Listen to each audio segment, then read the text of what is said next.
nshuti bakunzi ba televiziyo icyaha gihire abakunzi ba kiliziya Kristo Yezu akuzwe mwiriwe. Kuri uyu mugoroba tuje kubataramira, tuje kubaganiriza njye na Muderi mukunda cyane, wa muhanuzi wacu ujya utubwira ibyiza by'Imana.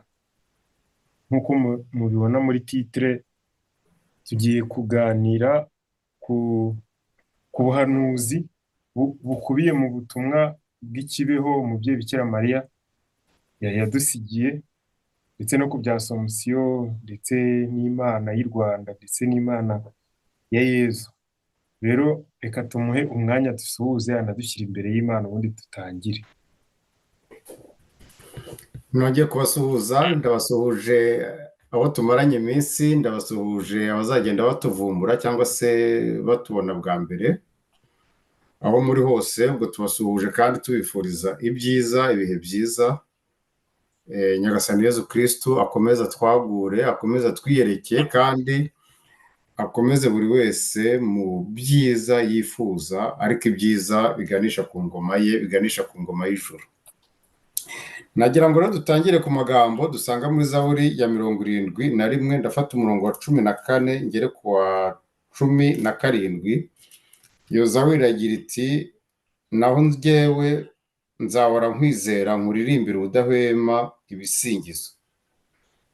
Nzatangaza ukuntu uri indahemuka, iminsi yose namamaza agakiza kawe, kuko ibyiza byawe bitagira ingano. Nzageza n'aho ndata ibigwi byawe, Uhoraho, ahasigaye namamaza ubudahemuka bwawe. Mana, wanyigishije kuva mu buto bwanjye, na n'ubu ndacyarata ibyiza byawe. Ubaho Imana Data na Mwana ari Mutagatifu, nk'uko bisanzwe iteka, wubahwe n'ubu n'iteka ryose. Amen. Kristo Yezu akuzwe. Ubwo uyu munsi nabonye ikiganiro ari kirekire, ubwo sinzi natwe bukirangize, ariko turagikoramo ibice bitatu byoroshye byihuse. Ubwo ibyo bice bitatu turi buvuge ku Mana, ndumva ari nacyo cy'ingenzi kurusha ibindi byose. Ubwo noneho turebe uburyo abakristo bo mu Rwanda uyu munsi babihagazemo, mu rwego rwa Kibeho no mu rwego rwa Kristo Umwami, Kristo watuwe u Rwanda. Abantu benshi muri iyi minsi ni ibintu bigiye kumara imyaka, ariko muri iyi myaka, ndavuga muri uyu mwaka turimo, bikomeje gufata indi ntera, ku buryo abanyandikira mu gikari, ntabwo ndavuga aba hano gusa, ndavuga n'abandi dutuye tumenyeranye, buri gihe banyohereza utu-audio, bakanyohereza amavideo, bakambwira ati ariko ibi bintu bya Kristo Umwami ni ibiki? Ibi bintu bya Kibeho ni ibiki?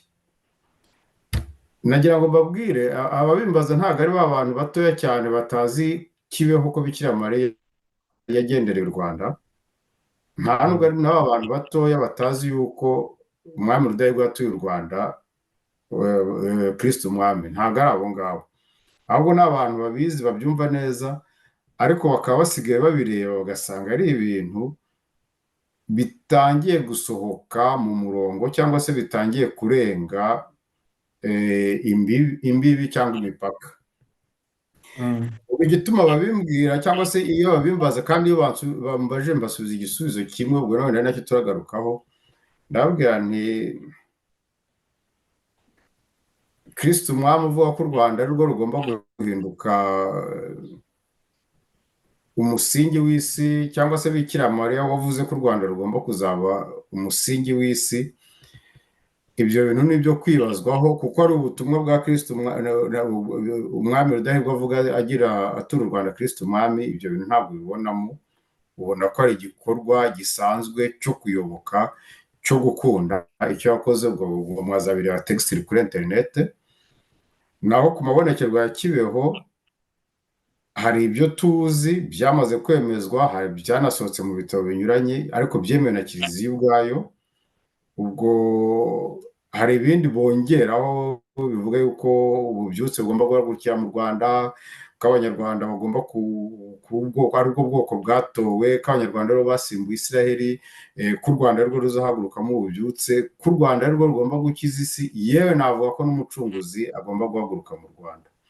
Aho ngaho turi ku gice cy'abagatolika. Iyo ukurikiye ku yandi madini, wenda aho turi buze kuvuga ko baba barimo gutwika, turi buze kuvuga ko ari indambi, nubwo nabonye ubutegetsi bwayihagurukiye, nababwira ngo bari barashoye mu madini babe bitonze. Ariko iyo ugiye mu yandi madini ujya kumva ukumva umupasiteri arakubwiye ati njyewe narabibonye neza, inkugi ya Nowa yari iri mu Rwanda. Ngo n'iyo nkugi ya Nowa yari mu Rwanda, hari n'undi wa noneho wavuze ko yazanye na ya sanduku y'ububiko, imwe batazi niyo yarengeye, yayizanye mu Rwanda. Noneho bigakomeza, yewe hari n'umupasiteri nanone mu Rwanda uherutse kuvuga ngo u Rwanda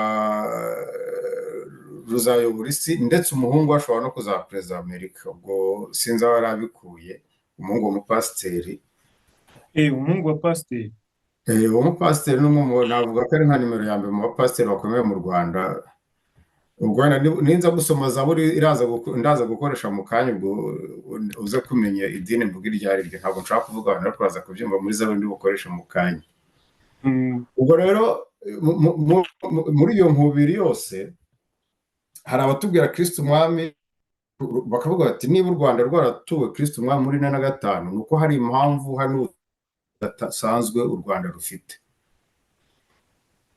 Ariko naje kureba nsanga Argentine nayo yaratuye Kristo umwami. Ubwo turaza kubigarukaho gatoya. Nanone nakubwira ati Bikira Mariya yabonekeye u Rwanda, niyo mpamvu yewe no muri Afurika ni nacyo gihugu cyonyine Bikira Mariya yabonekeye. Yewe nakongera yuko nyuma yo kubonekera u Rwanda muri Afurika ni naryo bonekerwa ryemewe vuba, niko ubwo baba bakubwira, kugira ngo ryo mu Rwanda, iryo mu Rwanda rya Bikira Mariya ryemewe vuba. Noneho ibyo byose bamara kubihuza bakavuga bati u Rwanda rwose ni twebwe tugiye kuba Isiraheli nshya, ni twebwe tugiye kuba isi nshya. Ubwo ngubwo turi mu banyamadini. Noneho tujya mu batari mu idini, ubwo simvuza abagatolika, simvuza abari mu yandi madini, noneho uzasanga abantu nita abapfumu, njye ntabwo ntinya kuvuga ko ari abapfumu, nubwo bita abavuzi cyangwa se bavuga abantu bashinzwe kurinda umuco, barimo bakubwira bati Imana y'u Rwanda iruta izindi zose. Ubundi iyo Mana ya Isiraheli, abo bazimu b'abazungu, izo mana zitari z'i Rwanda ni bwoko ki? Ubwo icyo kibazo Rwanda tuvuga ni intambara z'amadini, ni ikibazo cy'inda nini, ni ikibazo ariko ibyo byose birangirira kuki? Birangirira ko abakristo uyu munsi iyo nganira nabo, ndavuga abo mbasha kuganira nabo, baratakaye. Bamaze gutakara, uje avuga ati ngewe mfite akagurupe kanjye kandi nabonekewe n'Imana, mpabwa ubutumwa na Bikira Mariya bw'uko ngomba guhagurutsa Kiliziya y'u Rwanda cyangwa y'isi yose. Akenshi abanza kuvuga y'u Rwanda, ariko yarangiza yabona birimo kurya agahita yongera ati n'iy'isi yose. Ubwo ayo magurupe mu gikari ndaza kuyakubwira, mu gikari nayakubwira, cyangwa ndaza kuyakubwira mu gikari. Undi akaza akubwira ati ibikangisho by'umwanzi n'ibindi nk'ibyo, ati ubwo nabwo ni ubutumwa bwihariye u Rwanda dufite. Ko ndi kumva hari umuntu nzi w'ibikangisho by'umwanzi. Hari ibyo byose biragenda bigatuma abantu batakara. Noneho abantu bagasigara bibaza, ese abavuga Imana y'u Rwanda iriya gakondo nibo barimo kuvuga ukuri?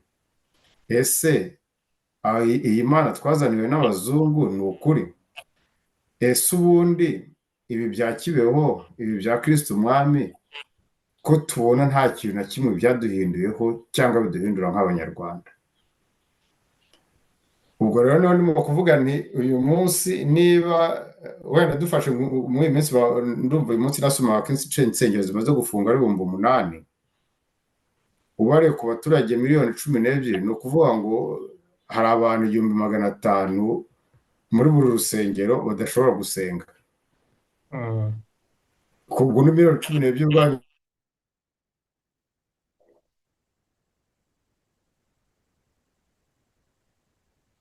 8,000 uragwa ku 500,000.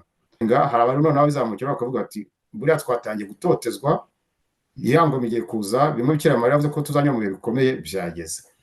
Njyewe ikirimo kuntera ubwoba muri ibi cyangwa ikintera akabazo muri ibi byose ni uko abantu babaho bameze nka elasitike wakuruye, elasitike urayikurura, ni ukuvuga ngo ubwo bwoba bafite ni nka elasitike urimo gukurura, ugakurura iragenda ikagera kunoza ku mwisho wayo idashobora kurenga, iracika, cyangwa icyacitse igira gute iragaruka ikagukubita ku ntoki ikakubabaza.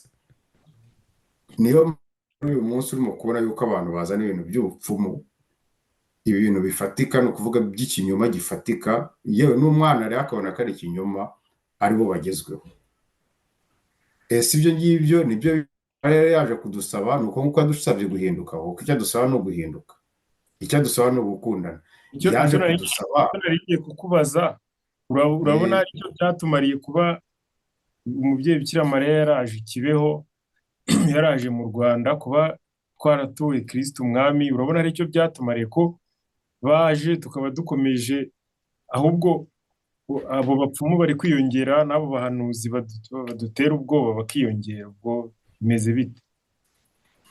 ni naho rero ikibazo kiri, kuko hari umwe mu basenyeri cyangwa wahoze ari umusenyeri mu Rwanda nawe uherutse kubyibazaho, aravuga ati ubundi ibyo bya Kibeho, urwo rusaku rwa Kibeho,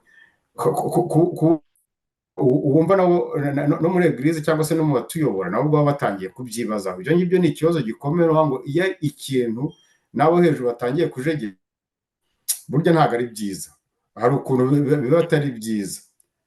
Ubwo rero muri icyo kibazo ngo byatumariye iki ko ibibazo birushaho kwiyongera, ndavuga mu rwego rwo gusenga, ntabwo ari ibibazo mu rwego rwa politiki, ibyo ntabwo bindeba, ndavuga mu rwego rwo gusenga, rw'imisengere, rw'imiyobokere.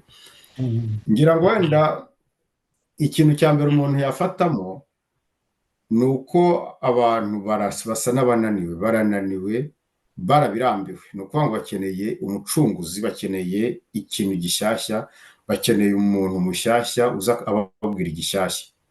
Uwo nguwo nashaka aza ari umwesikuru, nashaka aza imbaraga ku kazi, ibyo ngibyo ntacyo bibabwiye.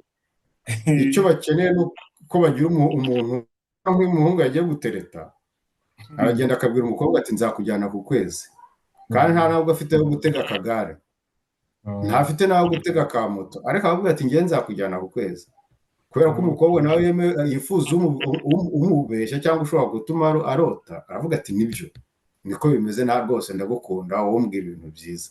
Ariko waza amubwira ukuri, amubwira ati umva ndakennye ngwino tujye guhaha, wahita amutera akagera agasubiza inyuma. No mu madini ubu niko bimeze, no kuvuga ngo abazaga bavuga ukuri, bigisha ibifatika, bafite inzira y'ukuri n'ubugingo barimo kwereka abantu ariyo Kristo, uyu munsi ntibakigezweho, uyu munsi ntabwo bagikifuzana ibintu bifatika, ni ukuvuga gutanga amaviza, gutanga abagore beza, gutanga amazu meza, nk'uko Aburahamu yabonye umugisha. Ibyo nibyo bigezweho. Noneho ubwo hagati mu madini ikindi kirimo kuvugwa ni ukuvuga ngo abatayavuyemo, noneho hagati yabo barimo kugenda bubaka udutsinda muri bo, udutsinda dutoya, agatsinda, udutsinda mu dutsinda, ni ukuvuga utugurupe twa WhatsApp. Ibyo byose nta kongera ubumwe, ahubwo bigabanya ubumwe, kuko ubumwe burangwa n'iki, cyangwa se ubumwe ku bagatolika burangwa n'iki? N'inyigisho zimwe, n'umurongo umwe, no gukurikira umushumba umwe, cyangwa se gukurikira abashumba bamwe. Ariko ibyo byose kubera utwo tugurupe, kubera ibyo kugira ngo duhashe guhangana n'abari ku ruhande, ariko ugahangana nabo ku buryo butari bwo, kiliziya ikakureka, abapadiri bakakureka, abasenyeri bakakureka, utwo tugurupe ni uko ngo turimo kugenda dukomera, ku buryo n'ejo bundi bambwira ko hari abantu basigaye batanga umugisha nk'uko musenyeri awutanga, bari mu magurupe ameze gutyo. Ibyo ngibyo ni ukuvuga ngo ntabyo uzi, nzagushakira agafoto aka YouTube nkakoherereza. Ndibuka kera ndi umufaratiri, hari igihe twasohokaga mu misa mu gitondo, nk'umukecuru akakuzanira ishapure ngo uyuhe umugisha, yabaga azi ko n'abafaratiri babyemerewe, ariko twe twari tubizi ko tutabyemerewe, none n'abatari abafaratiri bari kuwutanga. Hari abafaratiri ntabara inyuma yanjye. Noneho rero ngubwo icyo wenda turakomeza twihuse, akamaro k'ubuhanuzi, akamaro ka Kibeho cyangwa se na Kristo umwami byagomba kutugeza ku ki cyangwa byagombye kutugeza ku ki, ni uko buri muntu ku giti yiyumva amerewe neza mu kwemera, akumva afite ibyo yicayemo, akumva afite ibyo yerekezamo, akumva afite kiliziya nk'umubyeyi, akumva afite Kristo nk'umwami. Ntabwo kiliziya nk'umubyeyi cyangwa se ninshaka ubwo ntangire nkoresha amagambo ndakoresha mu kanya, akumva afite umubyeyi Bikira Mariya, kuko umubyeyi Bikira Mariya ni kiliziya, niwe ugomba kutubyara, niwe ugomba kutubyara mu Bukristo. Ariko ibyo ngibyo iyo bitabaye cyangwa se iyo bidakozwe neza, usanga ko abantu batagihagaze mu mutekano w'ukwemera.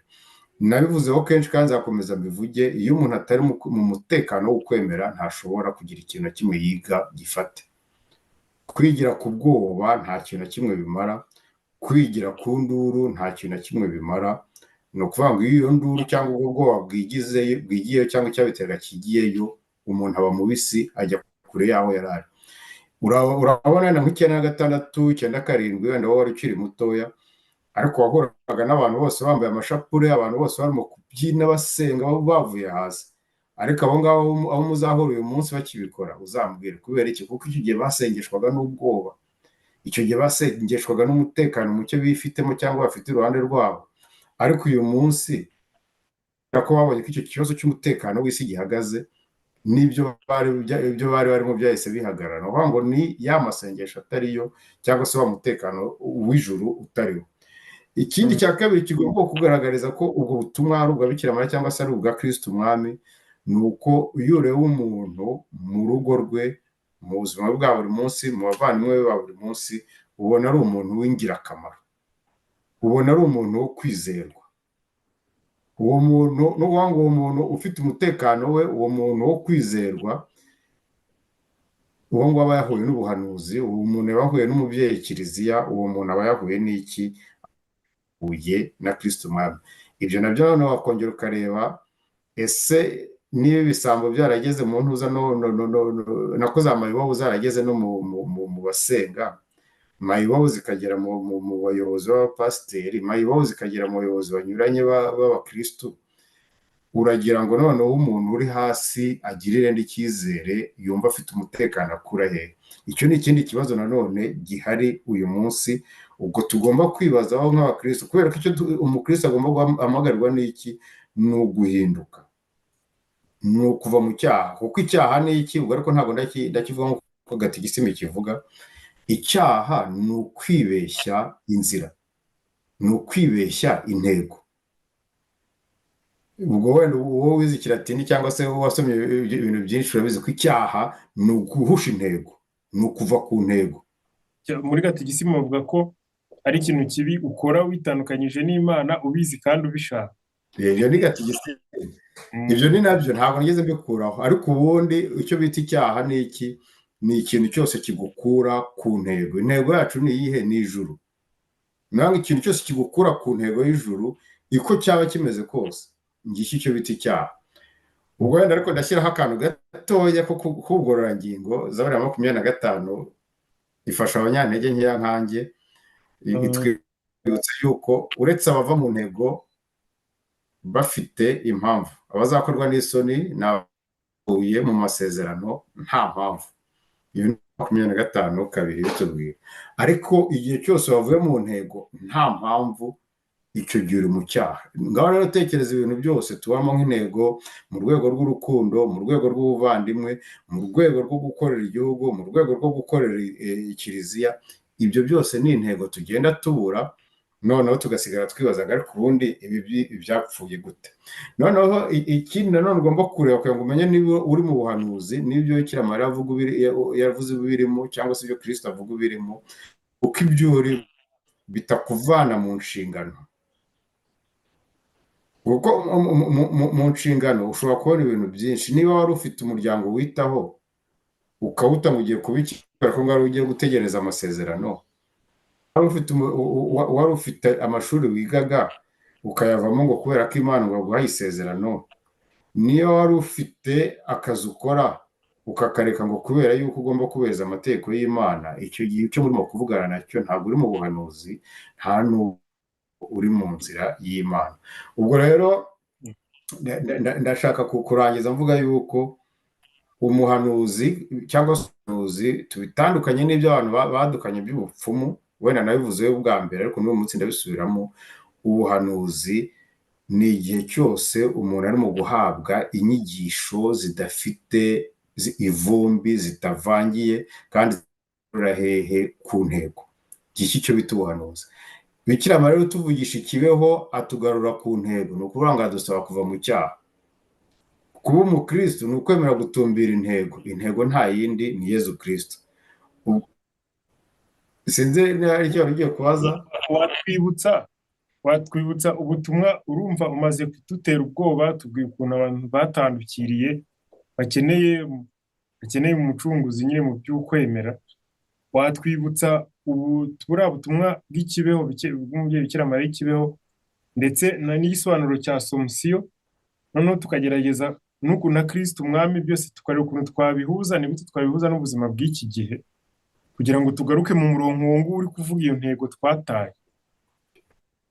Intego twataye, umwigisha iyo ava akagera, yaba Bikira Mariya nk'umwigisha, kuko niba yakubonekeye icyamuzanye ntabwo ari kugukorera ibitangaza cyangwa gukora ibintu bidasanzwe. Ikintu cya mbere umwigisha aba ashinzwe ni ikihe, cyangwa se ubwo buhanuzi bushinzwe ni ikihe? Ni icyo kukubwira ngo garuka ku ntego. Niba Bikira Mariya agendera u Rwanda muri 1982, ndavuga ubutumwa muri rusange bwari ubuhe? Nimukundane, nimwitonde, kuko aho murimo kujya mu nzira y'amaraso. Murimo kwerekeza umutwe, murimo kwerekeza mu ntuza mu nyenga, ntabwo murimo kureba mu ijuru. Muri make ni icyo ngicyo, kandi ubwo ni ubutumwa bwumvikana. Niba umuntu avuga ngo yabonekewe cyangwa Imana yamugutumyeho, ujye ubanza wibaze n'ibintu akubwira bituma uzamura umutwe ureba mu ijuru. Niba atari ibyo, ujye umwihorera uti wavangiwe, kandi ufite n'uburenganzira bwo kubimubwira. Noneho rero ubwo ngubwo kumbaza ngo tubihuze na Kristo umwami. Kristo umwami ibyo byari bifite intego, kubera ko ni isengesho. Ni nk'isengesho, kuko iryo sengesho avuga ko yifuza ko abagore bazabera beza abagabo babo, abana bakubaha ababyeyi. Ni isengesho risanzwe umubyeyi wese yatura Imana. Umwami yatuye u Rwanda nk'uko umubyeyi yatura abana be abatura Kristo umwami. Ibyo ngibyo ni ibintu byoroshye kumva. Ariko noneho tugarutse ku kibazo cy'ubuhanuzi cyangwa cy'ubutumwa bwa Bikira Mariya ikibeho, intego ni imwe, ni uguhinduka, tukavana umutwe mu bintu byose byitwa amacakubiri cyangwa indambi bishobora kutujyana mu ki, bishobora kutujyana mu bwicanyi, kutujyana mu rupfu. Ubwo ni ubutumwa bwiza bwuzuye bw'ivanjiri. Ibyo ngibyo rwose nta no kubyibazaho, uwo mu gatolika utaba mu gatolika, umurokore cyangwa ibiki. Ibyo ni ibintu byoroshye kumva. Ndumva ari ubutumwa bwumvikana kuri buri muntu wese, yewe buranumvikana no ku muntu uri hanze y'u Rwanda, ko Imana imusaba, kuko Bikira Mariya avugisha u Rwanda avugishije isi yose. Imana iramusaba guhinduka, akava mu byaha, akava mu ntego arimo gutakaza, kugira ngo agaruke ku Mana. Nidusoma Zaburi ya 87, ubwo noneho ngiye kugaruka ku kibazo cya Mana y'u Rwanda, kuko ari naho twaturutse, ari nacyo kibazo wenda Abanyarwanda bagomba kwitondera, kuko ibi bintu birimo gutuma tugenda tubabibona, birimo kugenda bituma tuba ku buryo Abanyarwanda uyu munsi iyo uganira nawe, cyane cyane utaragize ibyago cyangwa amahirwe yo kujya hanze, kugira ngo u Rwanda nicyo gihugu kibaho ku isi cyonyine.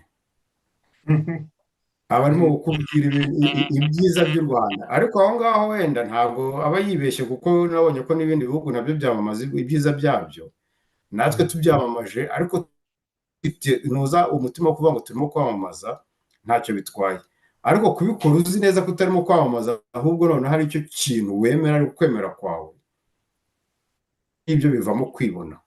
Ni nabyo tugiye gusoma muri Zaburi ya 87, aho Abayisiraheli bageze igihe bumva yuko nta yindi Mana ibaho uretse iyabo. Noneho bagera naho bumva yuko bazaba bafite ubutegetsi cyangwa bazahabwa ubutegetsi, bagakandagira isi yose, ku buryo umuntu azajya abona Umuyisiraheli akirukanka ajya kumufataho ngo ndabizi ni wowe ushobora kunkiza. Icyo gihe baguye mu gishuko cyo kwibona, kandi igihe cyose ushaka kumvira Imana mu mubiri cyangwa ku isi uribona. icyo ni cyo cya mbere. uzi ko nari jambo ngo abapagani buriya twita abapagani mu kilatini paganusi bivuga umunyamahanga, kandi umunyamahanga yabaga ari umuntu udahuje ukwemera nawe. Mm. Kuri ubwo ni ukuvuga ngo mu myandikire ya Bibiliya, kandi byanditsemo henshi koko ni nako biri, bakubwira ko Imana nta handi uretse mu Bayuda. Bakubwira yuko hari igihe kizagera umuyuda umuntu akajya afata ku gishura cye, abagore bakaza bakavuga ati muturongore kugira ngo natwe tuba abaheburayikazi. Ibyo byose bo babisomaga gutyo. Noneho na bya bindi wenda ubushize bambuzaga gusoma muri Zaburi, ivuga ati wenda muzakandagira abanzi banyu, intumbi zabo muzazandika ku muhanda. Iyo barwanaga intambara bakica abasirikare cyangwa iki, nta nubwo batumaga babahamba, barambikaga ku muhanda ngo kugira ngo izo ntumbi nk'uko Imana yabibemereye ziribwe n'ibikona n'amasazi. Ariko ibyo ngibyo byitwa kwibona. Kugira ngo uhanuze, ariko ntaguciye mu ijambo leta ukomeza, ni ibintu numvise ariko bishobora kuba ari ibihuha.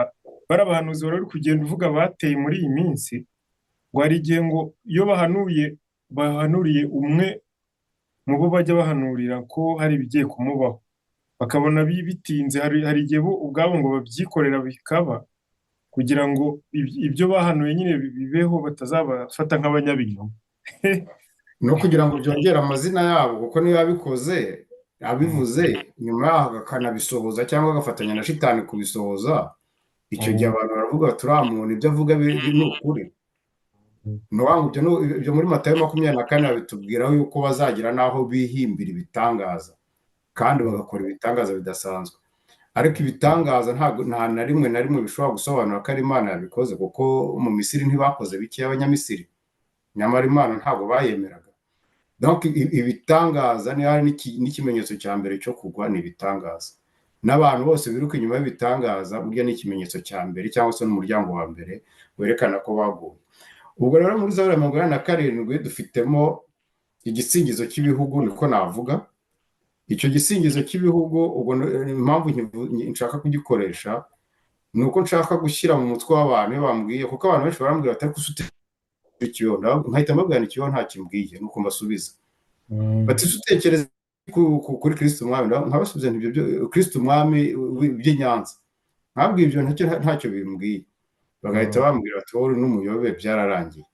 Ariko igituma mbasubiza gutyo ni uko Imana idashobora kwitwa iy'u Rwanda cyangwa ngo igire ubutoni bwihariye ku Rwanda. Ibyo ntibishoboka, ntibizanabaho. Imana ntabwo ishobora kwitwa iyo muri Isiraheli cyangwa ngo igire ubutoni bwihariye kuri Isiraheli. Ibyo ntibizanabaho, ntibyanabayeho. Imana ntishobora kugira nanone ubutoni bwihariye ku gihugu wenda cyangwa ku mugabane uyu n'uyu, ngo ivuge ngo uyu mugabane ufite umugisha kurusha uriya, kuko hari nabo numva bavuga ngo aba ngaba bakomoka ngo ngaba bakomoka kuri zaki, ngaba bakomoka kuki.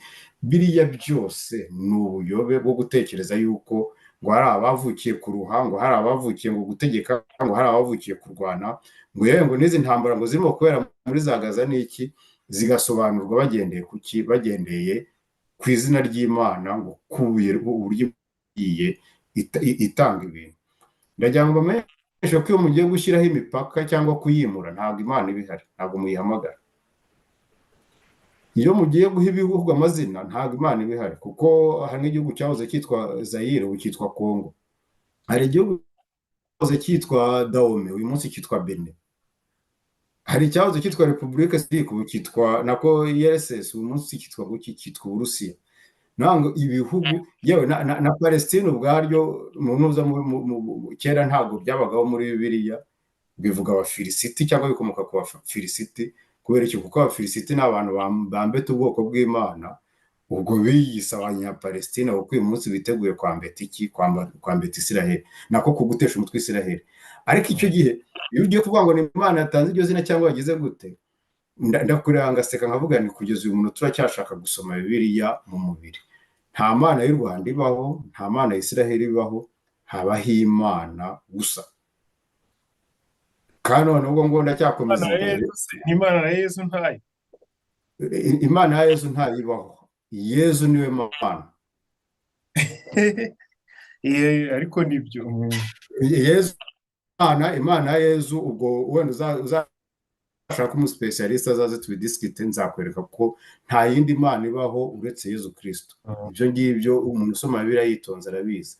Ariko iyo bakubwira ngo Isiyoni, ubwo ni Zaburi ya 107, bakubwira ko Siyoni yubatse hejuru y'imisozi mitagatifu. Kubera iki? Kubera ko ubwo ndavuga mu buryo busanzwe, i Yeruzalemu niho, nako Yeruzalemu Siyoni yari ku dusozi twinshi, ni nayo mpamvu utwo dusozi noneho Zaburi dukoresha ko ari imisozi mitagatifu.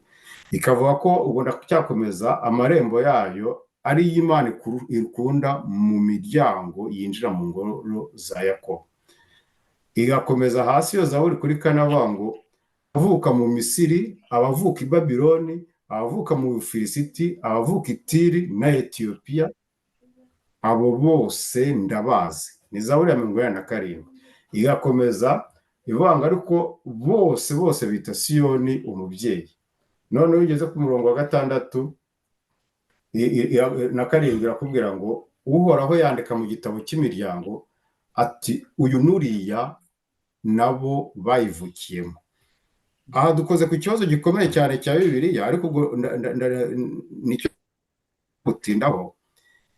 Imana ibaho ni imwe kuri buri wese. Iyo bakoresha imisozi yo muri Isiraheli cyangwa se barakoresha imisozi yo muri Isiraheli, cyari ikibazo cyo kwandika ibyo tugomba kuzakurikira. Ariko ibyo tugomba gusoma, mujye mwibuka yuko tugomba kugira indimi ebyiri ku buryo bubiri. Hari ibyo usoma bikubwira iby'isi, ariko inyuma y'ibyo bigaragara, umugani wa ntuza wa ratasiyoni, hari ibitagaragara. Inyuma y'ijambo ryose usomye hari ibitagaragara. Ubwo rero abantu bashobora bakomeza gutekereza yuko hari umwihariko w'u Rwanda. Ntabwo ntekereza ko u Rwanda mu ijuru hari icyo ruvuze. Hari umwihariko wa Isiraheli, ntabwo ntekereza ari ikivuze. Wenda ibyo ngibyo nzabigarukaho ku bundi buryo. Ahubwo igifite icyo kivuze ni icy'umutima wawe uhatse. Niba umutima wawe uhase icyiza, uri umwana w'Isiyoni. Niba umutima wawe uhatse ikibi, uri umwana wa Gehenome. Ikikugira umwisiraheli mu rwego rw'umwuka ni icyo uhatse. Ikikugira umwana wa Gehenome ni icyo uhatse. Icyo uhatse ntabwo amaso yanjye kibona. Gutyo nibuka abantu baherutse kuganira, urabona i Yeruzalemu, ngo nzataha Yeruzalemu cyangwa nzagera gute, nyine tukayisingiza nk'umurwa muhire, umurwa mutagatifu. Kandi muri ino minsi mu bintu by'intambara se habaho intambara nyinshi cyane muri Isiraheli. I Yeruzalemu nyine mu biriya bihugu byo muri Aziya muri rusange hariyo ibibazo by'intambara kurusha ahubwo n'ahandi. Noneho umuntu yari kwibaza ukuntu duhora ngo turirimba ngo nzataha Yeruzalemu nshya kujya kugurwa muhire, kandi bivuze kubera ibyo wari uvuze nyine byo ahantu nyine agace runaka kakifata kakikubira Imana. Igituma ziriya ntambara zibaho cyangwa iki ni abantu bakomeje kurwana cyangwa gutekereza bakitwaza ijambo ry'Imana, kuko nibyo twahereho hejuru tuvuga. No mu Rwanda hari abantu bitwaza ijambo ry'Imana ariko kugira ngo bubake amazina yabo. N'Abayisiraheli cyangwa bari abantu muri kariya gace bitwaza ijambo ry'Imana kugira ngo bubake amazina yabo. Ariko iyo urebye za kurwazade cyangwa iki, ni intambara zagiye zigenda zimaze igihe kirekire. Intambara zimaze igihe kirekire, yewe na Yezu akiva ku isi byakomeje kuba. Kubera iki? Kuko abantu bashaka ko ubuhanuzi buba, bakora uko bashoboye kugira ngo ubuhanuzi bube. Ariko nongeye bisubiremo, ubuhanuzi ni inyigisho zigusaba guhinduka ukaba umwana w'ijuru. Ntaho zihuriye n'ibitangaza, nta naho zihuriye n'ibyo kuvuga ngo ejo hazaba iki. Iyi ejo hazaba iki ni imisomere y'intuza y'abanyantege nkeya, ariko umuntu utangiye gusoma ejo hazaba iki ntibibaho. Yewe ndumva nari nabikubwiye bushize, Imana nta ejo igira. Mu myandikire nk'ubu umunyarwanda yakubwiye ngo ejo nari Cyangugu cyangwa ejo nzajya ibyumba, akoresha ijambo ejo. Rishobora kuvuga icyahise, rishobora no kuvuga ikizaza. Ejo hazaza cyangwa ejo hahise.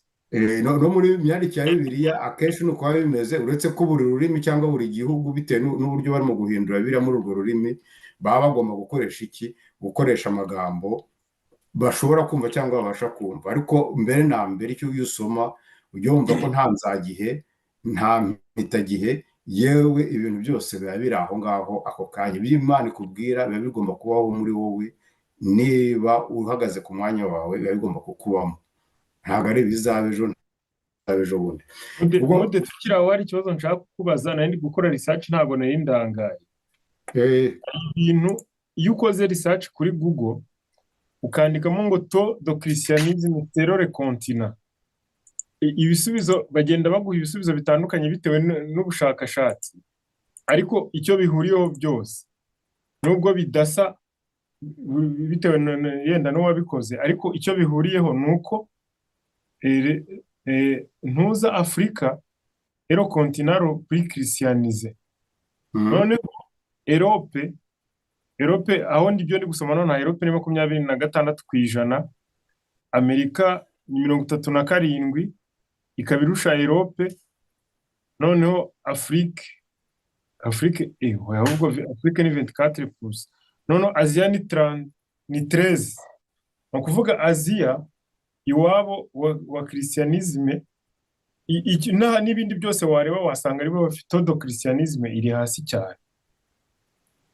ariko ugomba kwibaza ibibazo bibiri. Iyo bavuga ubukristo nk'izina cyangwa nk'umuco cyangwa se ubukristo nk'imibereho, bibiri bitandukanye. Ngira ngo wenda ni ibintu byinshi dukunda kuvuga, wenda nk'ubu ngubu uyu munsi ndumva ari muri Matayo 18 umurongo wa 20, aho bavuga ngo aho babiri cyangwa batatu bateraniye basenga mba ndi hagati yabo. Icyo gihe ntabwo ari ikibazo, ingoma y'ijuru si ikibazo cy'imibare, ni ikibazo cy'umutima. Nushaka uhuza abantu 200, ndavuga wenda b'Abanyafurika, ushobora gusanga barimo kurutwa n'akagurupe gatoya kari mu Bushinwa karimo abantu 5 basenga ariko bazi ibyo barimo.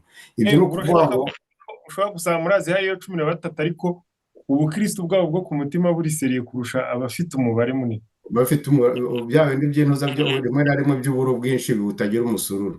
Ariko ntabwo ari icyo ngicyo nshaka kuvuga, kuko n'ubundi Imana izaza kugutora igukora hafi y'ikiyaga.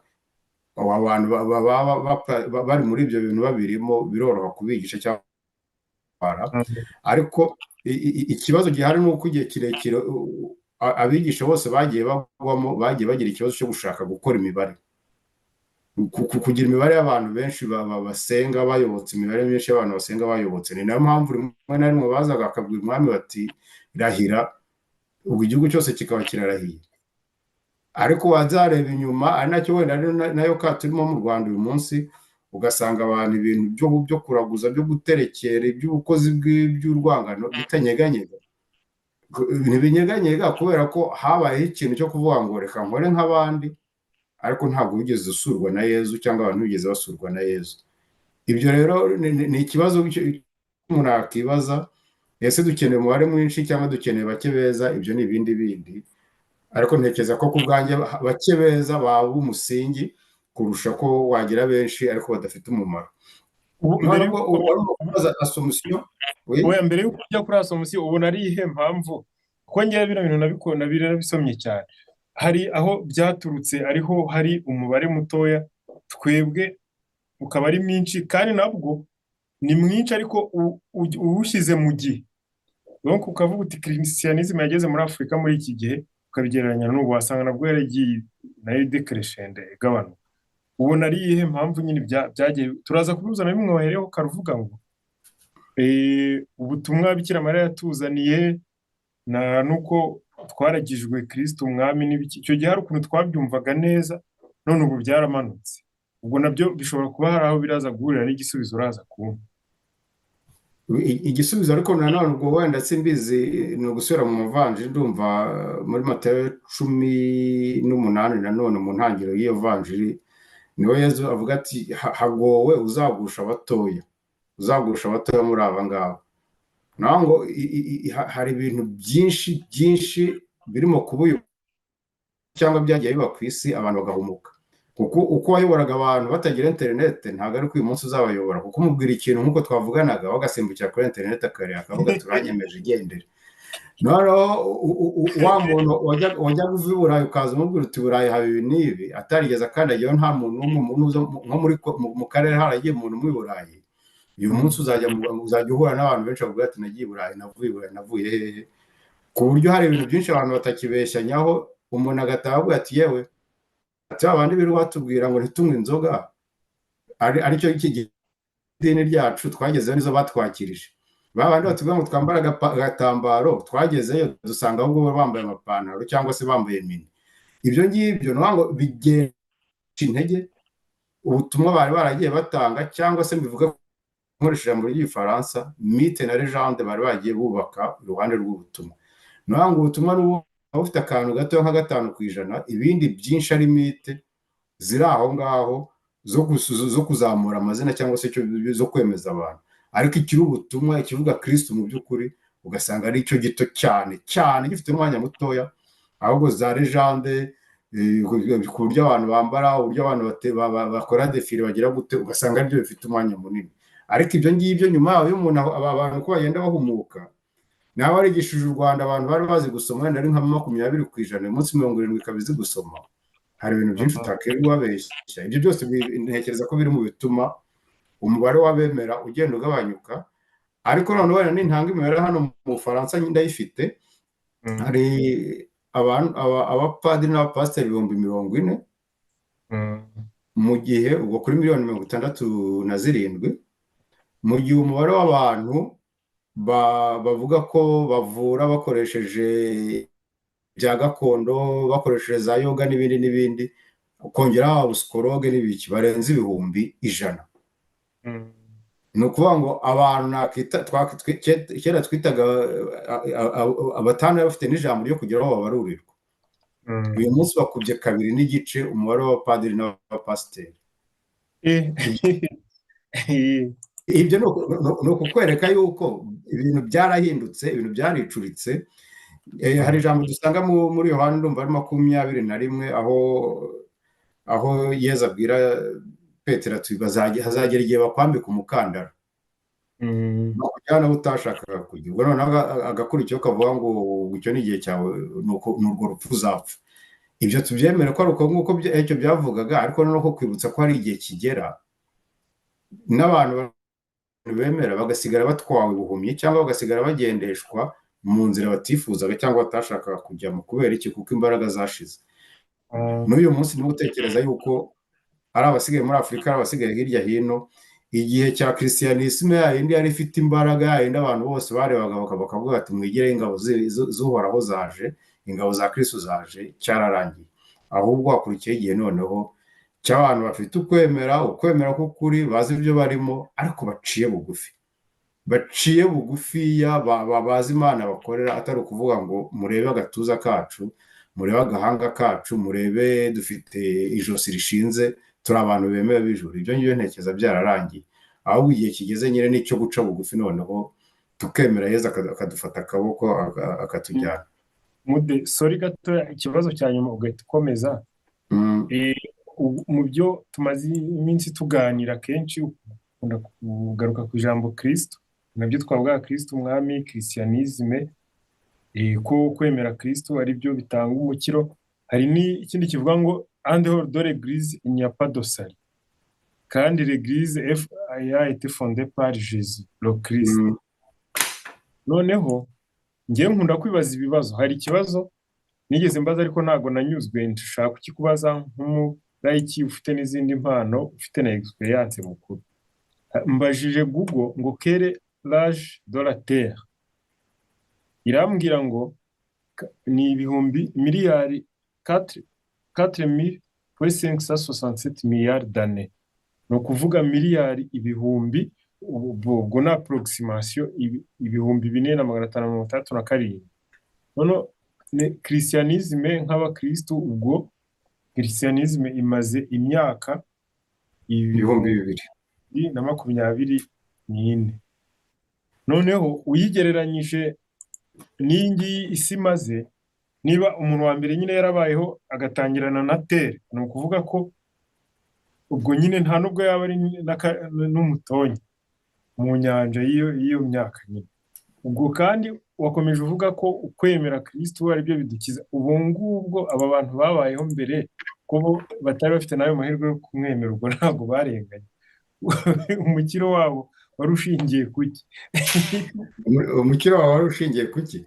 Icyo ushobora no kwibaza ikibazo kimwe, umwana w'uruhinja upfuye ataramenya Kristu, umuntu umuyisilamu utaramenya Kristu, umuntu wapfuye mu 1700 mu Rwanda,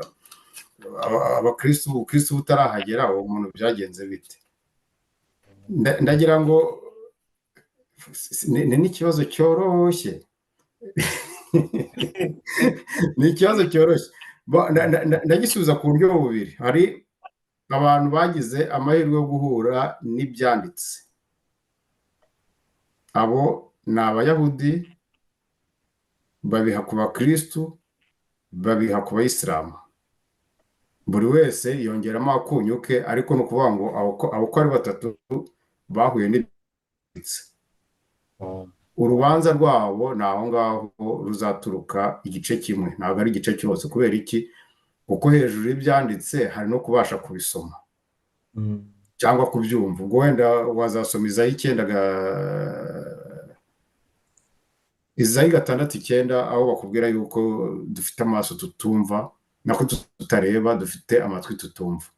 Ibyo ngibyo bizamo gatatu muri Izayi, bikaza mu Banyaroma 11:8, mu Byakozwe n'Intumwa, bikaza no mu Mavanjiri yose uko ari ane, kugira ngo wumve ko ari ikibazo gikomeye. Ntabwo ari uko umuntu yasomye, ntabwo ari uko umuntu yabwiwe yumva Imana. Umuntu yumva Imana umunsi Imana ubwo yamwisuriye.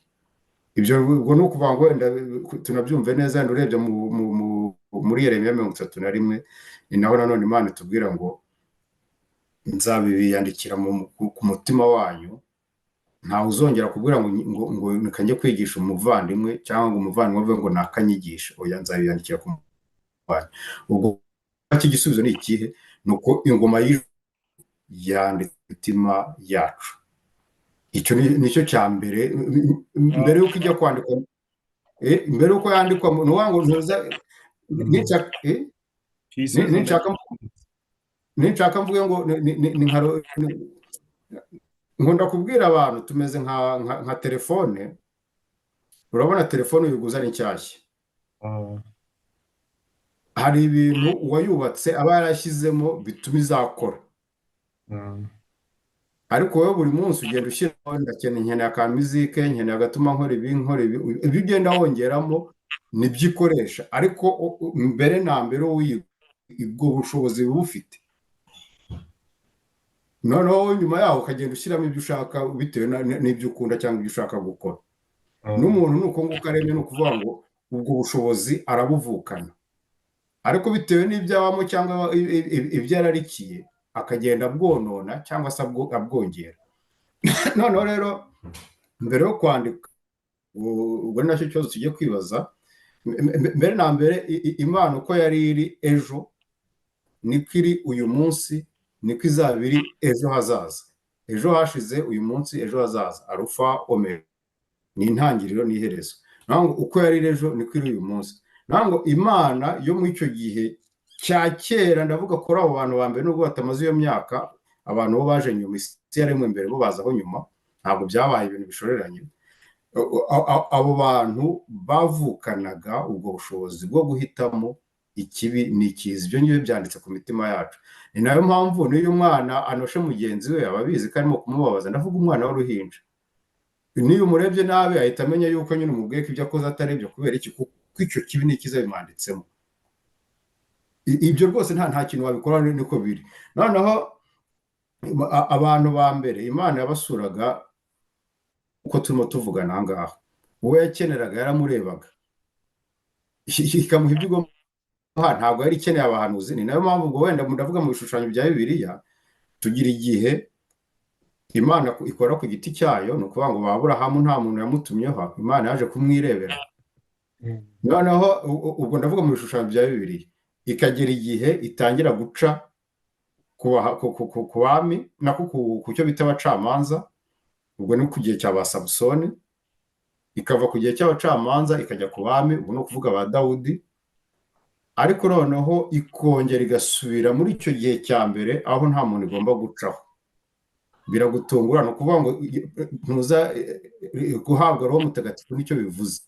roho mutagatifu dufite nicyo bivuze, no kuvuga ngo Imana nanone ifite ubutegetsi buri direct cyangwa se buri ako kanya hagati yayo nawe.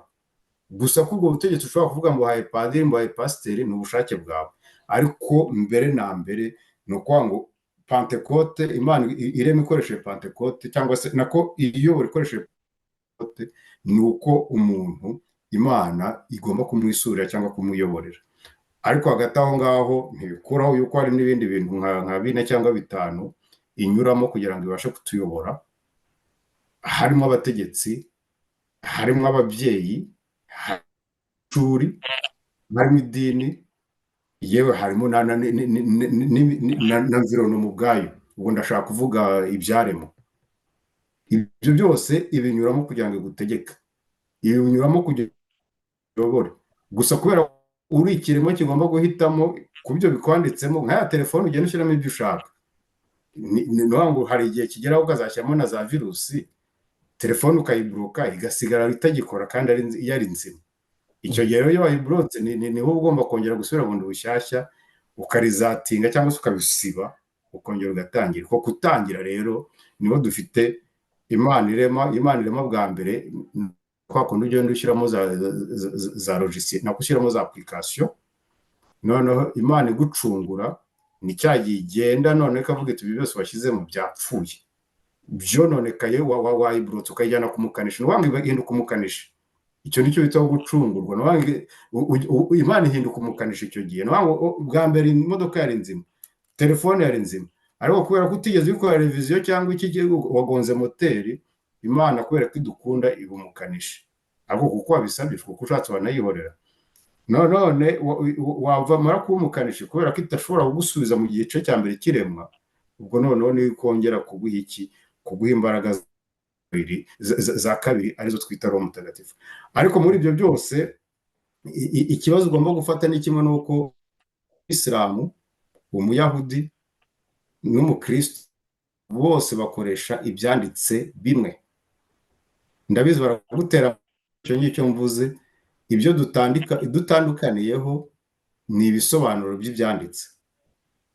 Ni ukuvuga ngo Abayahudi bafite uburyo basobanura ibyanditse, nk'uko natwe dufite ibisobanuro ibyanditse kuri ba Paul, ba Pierre n'abandi nk'abo, ni ugusobanura ibyanditse.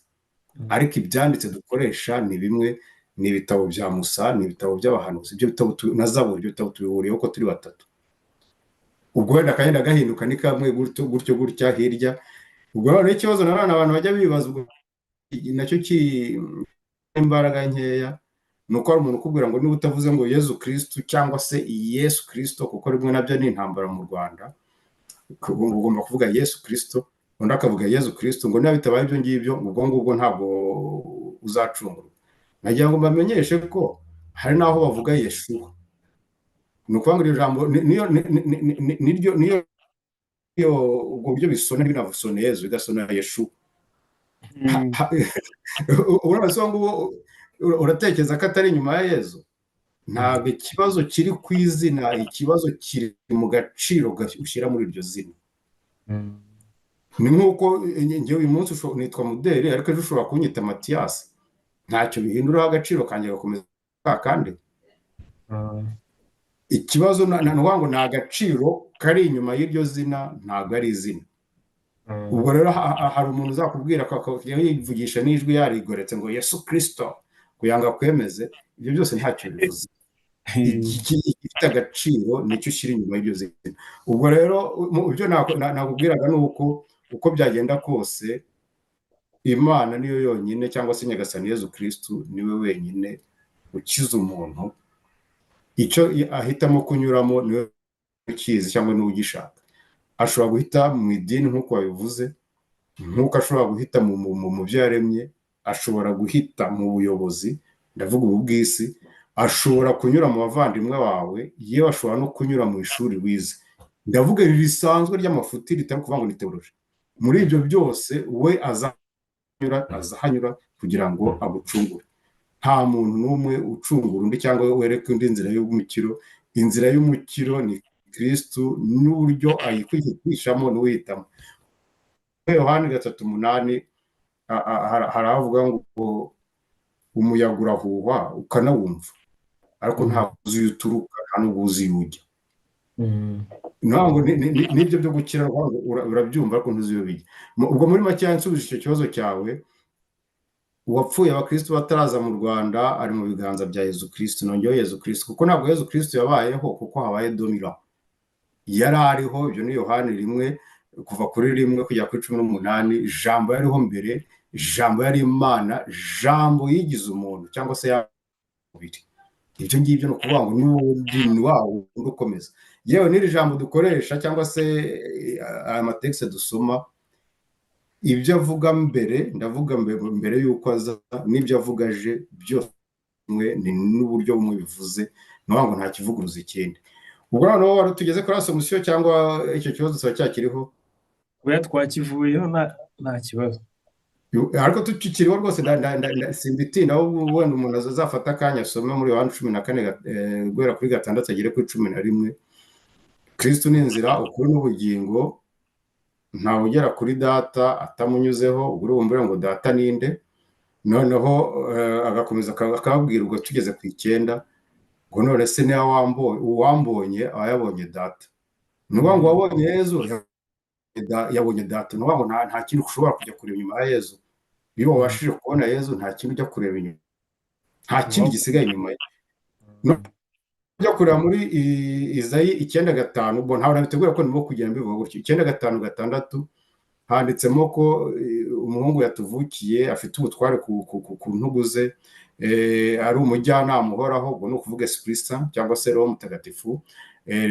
Umubyeyi uhoraho, umubyeyi uhoraho ni ukuvuga iki? Ni ukuvuga icyo twita data. ubwo rero niba dutekereza ko hari Imana, tukazishyira tukavuga ko Imana ari imwe, iyo Mana ni imwe, niyo yariho mbere, niyo iriho uyu munsi, ariko iyo Mana nta yindi, ni Yezu Kristo. ubwo ndabona abuze, ariko twakomezaho gatoya. ubwo yarambajije ikibazo cya Assomption, ubwo nicyo tugiye gukomerezaho. Assomption ni umunsi abakristu cyangwa se abagatolika, abarotodogisi cyangwa se n'abagatolika bizihiza ijyanwa mu ijuru cyangwa se icyo nakita ikuzo ry'umubyeyi Mariya. Kwirirwa dusubira mu mateka, ndumva ntawe bifite icyo bimariye. Kwirirwa twibaza ngo byagenze gute, ibyo ntabwo ari ikibazo cyanjye. ubwo cyane cyane ko ibintu byabaye dogme ntakunda kubivugaho, ahubwo icyo twebwe byatumarira ni ikihe? Kutubwira yuko umubyeyi Mariya yinjira mu ikuzo ry'Imana cyangwa se mu ikuzo rya Nyagasani Yezu Kristo. Ndumva nanjye bindeba, ndumva nawe bikureba. Ninde wumva ari umukristo akumva atagomba kujya mu ikuzo rya Nyagasani, atagomba kuzamuka mu ikuzo rya Nyagasani? ubwo rero muzagenda mwibaza, cyangwa se nayo nzagenda nibaza, ni ukwibaza ngo iryo kuzo ariko ubundi ikuzo ry'Imana ni ukwegera ingoma yayo. Ingoma yayo ni iyihe? Ni ukubasha kumva ijwi ryayo, ni ukubasha gukora ku mutima wayo. ubwo rero ni Mariya akora ku ikuzo ry'Imana, cyangwa se abasha kwegera ikuzo ry'Imana, yewe yakiriye n'ikuzo ry'Imana mu mubiri we. Ni gute twebwe uyu munsi tutakumva ko tugomba kwakira ikuzo ry'Imana mu mubiri wacu, tutagomba kwakira se gushakisha iryo kuzo kugira ngo natwe twegerane na Yezu? Ikindi nanone, ntabwo ari ibintu bigomba kuba ejo, ntabwo ari ibintu bigomba kuba ejo bundi. Kubera iki? Kuko gukira n'uyu munsi, n'ibyo ushobora gukora ngo ukire ugomba kubikora uyu munsi. Ntabwo uzategereza ngo bizaba ejo bundi. Oya, ahubwo ni uyu munsi. Haguruka ukora ibyo ugomba gukora, nta kindi ugomba gukora. ni ikihe? Hinduka. Ndumva aribwo butumwa umuntu wese yava akagera wigisha agomba kukubwira. Uhinduke, ushakishe Nyagasani, ukomeze ukomange kugeza igihe akwiyereka. none ubu ngubwo sinzi niba bugaruke vuba, ariko ubwo icyo nanjye kugarukaho ni ikihe? Twatangiye turimo kuvuga nagarutse n'utubazo twa tekinike ndadukemuye. nari no nkubwira ko assomption icyo tugomba gufatamo ari ikihe. Assomption ni Bikira Mariya ubona ikuzo ry'Imana, muri makeya nuko nkuko nabivuga. Kubona ikuzo ry'Imana ntabwo ari ibya Bikira Mariya gusa, nanjye ndabyifuza, nawe ugomba kubyifuza. Icya kabiri, kubona ikuzo ry'Imana bisobanura iki?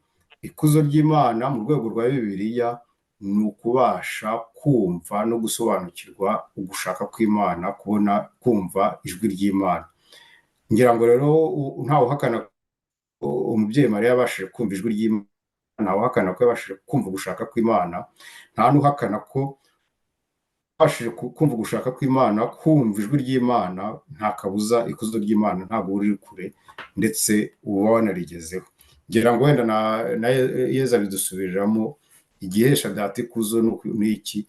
Ni uko twakumva ijwi rye, ni uko twagira gute, twakora ibikorwa kandi tukumva n'ijwi rye.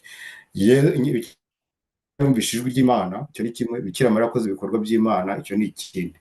None ubwo ngubwo rero sinzi iminota isigaye, tumaze gukora iminota ingahe ngo mbaye bonisi? Dukoze nk'isaha, ubwo dusuje n'abantu banditse. Uwitwa Umurabimwe yavuze ngo bonjour, abandi bati ubwoba butoba ubwonko.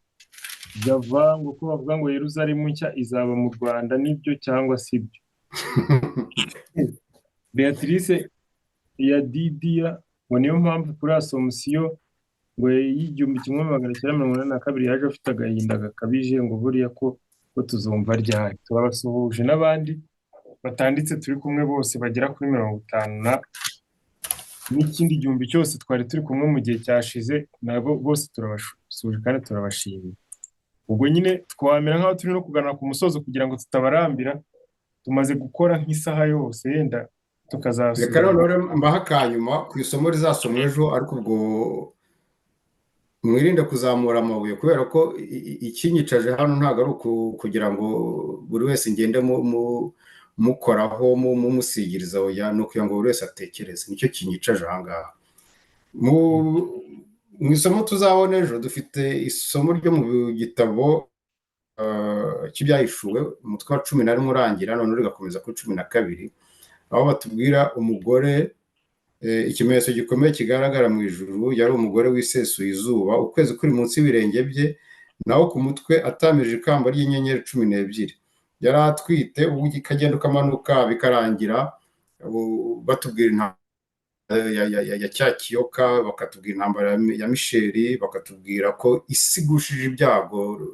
Ntabwo ndimo gusoma kugira ngo twihute. Igushije ibyago kubera yuko shitani iciriwe ku isi, noneho agahungishwa iminsi 130 mu butayu, aho azajya kugaburirwa n'abamarayika n'ibirebire.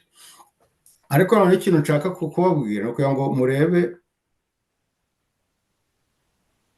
mujye musoma icyanditse, ntimuke musoma icyo mwumvishe.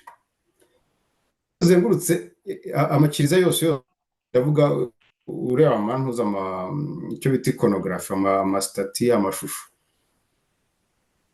Uyu mugore uzamubona ahantu henshi ashushanyije n'izi nyenyeri 12 n'ibindi n'ibindi. None ubwo ngubwo batubwira ko ari Bikira Mariya.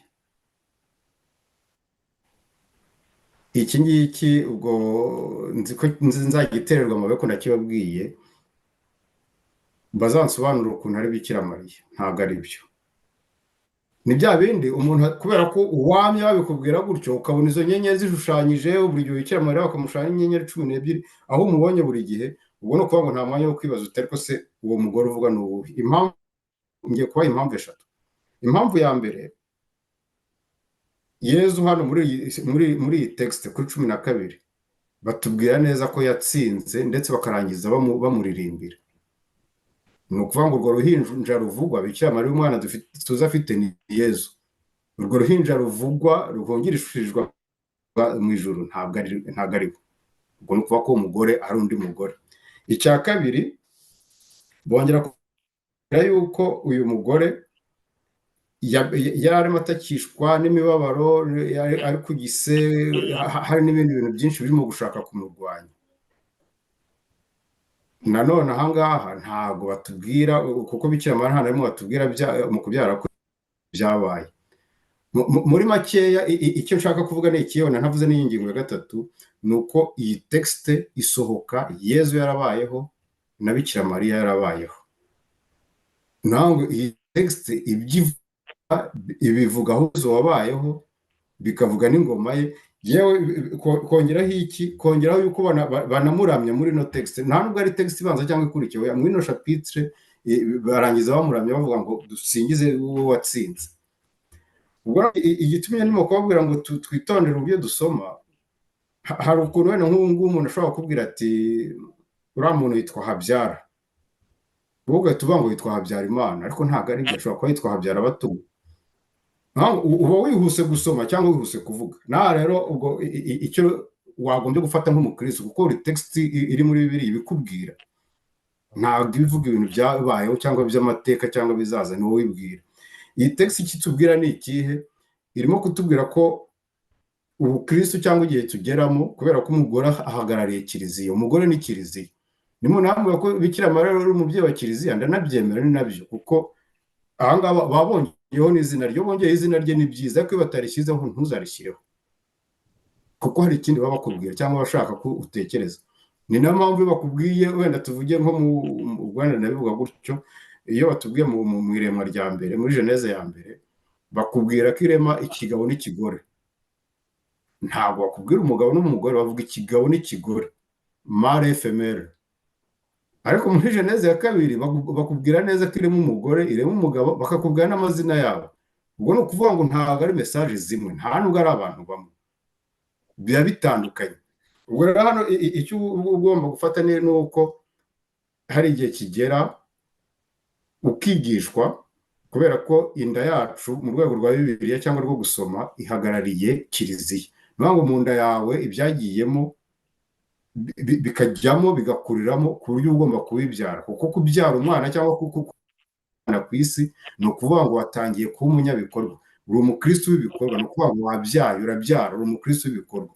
Ariko hano kiliziya muri kiriya gihe yari mu bitotezo cyangwa mu bigeragezo bikomeye, ku buryo n'akantu yifite ibasha kwigisha, ni ukuvuga akabasha kujya mu nda, kugasohora ari intambara. Kubera iki? Kuko hari ibirura biri hafi aho, ni ukuvuga bigisha bya bishwamenyo babyigisha ku ruhande, byiteguye kwigisha bikagatwara. Noneho ikiba ni ikihe?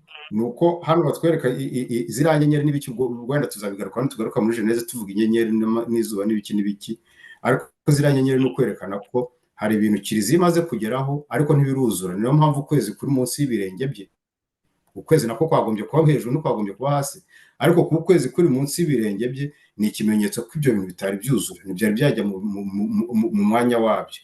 Ubwo rero umwana uhungishirizwa mu ijuru, ni uko hari igihe kigeraho wamara kumenya akantu, Imana ikavuga itaho kugira ngo azagapfushe ubusa, igasa nk'igasibye mu mutwe wawe. Ni kwa kundi ujya kubona ukabona hazashira nk'imyaka ingahe, ukibuka akantu, wenda ndaguha urugero nk'ibintu mama wawe yagiye akubwira uri umwana, bimwe wambwira guti turi mu seminari baratubwira ngo gira gutya tukumva batubangamiye, ariko nyuma yaho naje gusanga bifite akamaro, siko wambwiye. N'ibindi rero nibyo ngibyo, ni ukuvuga ngo hari igihe kigera Imana ikabona ko itakomeza kugigira nawe, igasa n'ibisibye ikakwihorera, ariko igihe kigeze bya bintu irabigarura, noneho bikagufasha. Niyo mpamvu rero ibikubikiye, kuko ibyawe byose irabirinda. Hano rero kuba itwara uno mwana, uyu mwana ajya kurindirwa mu ijuru, ni uko iyo nyigisho yari yabonetse, kuko uyu mwana uvuka n'inyigisho ya kiliziya, umubyeyi ni kiliziya, ariko iyo wongeyeho umubyeyi bikira Mariya ni kiliziya mu rwego rwo hejuru. Ibyo wenda tuzabigarukaho tugenda tureba amazina impamvu baba bayakoresheje. Noneho iyo kiliziya yari mu bibazo, nako ibashije kubyara, kubera ko hanze katashoboraga gukora. Rwa rugero rwawe no kuvuga ngo padiri wakwigishaga ukumva kubangamiye, Imana ikaba ibibitse. Igihe cyazagera, niyo mpamvu ajya mu butayu. Kujya mu butayu no kujya gushyira ubwenge ku gihe. Imana imujyana kujya gushyira ubwenge ku gihe. Kubera iki? Kubera ko ubutayu butandukanye n'ikigeragezo. Ikigeragezo ni ikintu gituruka hanze, ariko ubutayu ni ikintu gituruka muri wowe. Nuvuga ngo ni ikibazo ufite muri wowe kijyana n'ukwemera, mu gihe ikigeragezo ni ikintu gituruka hanze. Niba inzu yawe yahiye, nta kintu wakoze, icyo ni ikigeragezo. ariko ubutayu ni hahandi wowe utangira kuvuga muri wowe ukavuga ariko ibimbamo ni ibiki, ibi ni ibi bya undi nabigenza nte, aho ngaho uri mu kigeragezo. Muri icyo gihe cy'ikigeragezo niho Imana ikujyana ku ruhande. Kukujyana ku ruhande ni ukuvuga ngo ikagukura hafi ibyo wari wishingikirijeho byose. Niba wari wishingikirije kuri diplome ukabona ubuze akazi, ku mafaranga iyo nzu igashya na banki bakakubwira yuko hari umuntu wayibye, umukozi wari urimo yatwaye agatabo, byose yatwaye ifishi n'agatabo, ku buryo usigara uvuga uti ayiwe, aho ngaho none ubwo ngubwo urabasha, none ukavuga uti umva ibyo nari nishingikirijeho birashize, ni wowe wantabara. Aho rero noneho iyo minsi 660 ugiye kuyimara, iyo minsi uyimaze none ukagaruka, Imana ikagaruka mu buzima bwawe ukayikuza. Ubwo rero muri makeya, ejo ntimuzantera amabuye, nawe ntibazagutera amabuye, kubera ko ibyo mvugira hano ni njyewe ubivuga, ntabwo ari wowe. Ni njyewe ubivuga, ntabwo ari wowe. Ariko icyo nashaka kwibutsa ni uko umugore ahagarariye itorero, ahagarariye kiliziya, ahagarariye abigisha. Ubwo rero niba uwo mugore bavuze izina rye biroroshye, ariko iyo batavuze izina rye ntitukamushyireho. Noneho hano aho banabivuze neza, ni umugore ubyara umwana, uwo mwana ntabwo ari Yezu, kuko imenyi bigaragara neza ko Yezu hano ahabwa ikuzo muri ino tekisi yo muri 12. Ntabwo wamuha ikuzo kandi barangije no kujya kumuhisha, ntabwo bishoboka. Ikindi cya kabiri, Yezu yaje rimwe gusa, ntabwo azaza kabiri, yaje rimwe gusa. Ibyo wenda twazanabigarukaho. Ubwo rero muri makeya, mugire ibihe byiza, mwumve yuko Kristo umwami tugomba kuyoboka ni umwami w'ijuru n'isi ubuziraherezo, bizaba ejo n'uyu munsi. Ushobora kuba utabyemera, icyo ni ikibazo cyawe. Ushobora kuba utarayobotse, icyo ni ikibazo cyawe. Ariko abamuri inyuma wibatesha umutwe babwira ngo ejo ni imperuka, kandi bo babihagazemo neza. Naho ku munsi wa Assomption twifuze twese kumva ijwi ry'Imana, twifuze twese gukora ugushaka kw'Imana. Ndumva twaba duhagarikiye aha ngaha, sinzi niba hari ikibazo cya gisigaye ubundi tukarangiza. Ndagushimiye cyane ko wadufashije abakunzi b'icano